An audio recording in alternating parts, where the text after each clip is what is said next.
राष्ट्रीय जनता दल आरजेडी अपनी स्थापना का रजत जयंती मना रहा है, यानी कि 25वां साल। पटना के पार्टी कार्यालय में आयोजित कार्यक्रम में राजद के कई बड़े नेता शिरकत कर रहे हैं, तो कुछ वर्चुअली भी भाग ले रहे हैं।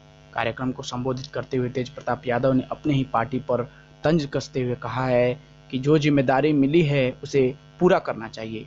पार्टी में कुछ लोग हैं जो दल को आगे बढ़ने देना नहीं चाहते हैं। हम सच्चाई बोलते हैं, लेकिन कुछ लोगों को सच्चाई भी सुनना पसंद नहीं है।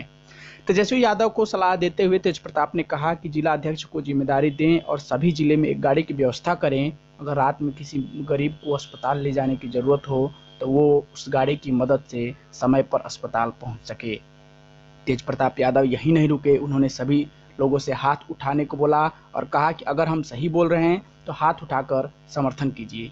सभी लोगों ने हाथ उठाया, लेकिन प्रदेश अध्यक्ष जगदानंद सिंह ने हाथ नहीं उठाया। तेज प्रताप को यह बात अच्छी नहीं लगी। इस पर तेज प्रताप यादव ने तंज कसते हुए कहा कि लगता है जगदानंद अंकल हमसे गुस्साए हुए हैं।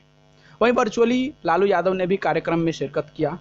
उन्होंने संबोधित करते हुए कहा कि अपनी गैर हाजिरी में भी पार्टी संभालने के लिए अपने बेटे तेजस्वी यादव की उन्होंने तारीफ की। उन्होंने कहा कि बिहार में हमारी अनुपस्थिति में भी चुनाव हुआ, हम तड़पते रह गए, हमें मलाल है। तेजस्वी से बात होती रहती थी, उसने हमें भरोसा दिलाया था कि पापा चिंता मत कीजिए, हम लोगों से निपट लेंगे। लालू ने राष्ट्रीय जनता दल के गठन से लेकर अभी तक के संघर्ष के बारे में भी विस्तार से अपनी बात रखी और कहा कि रामकृष्ण हेगड़े के परामर्श से ही पार्टी का नाम राष्ट्रीय जनता दल रखा गया था। पार्टी की स्थापना से हम लगातार संघर्ष करते आ रहे हैं। उन्होंने कहा कि समाजवादियों ने संघर्ष छेड़ा, मंडल कमीशन लागू करो। इस समय की सरकार ने गाड़ी रोककर रास्ते में कुटाई कराई, फिर हम लोग दिल्ली पहुंचे, नारा बुलंद किया कि मंडल कमीशन लागू करो।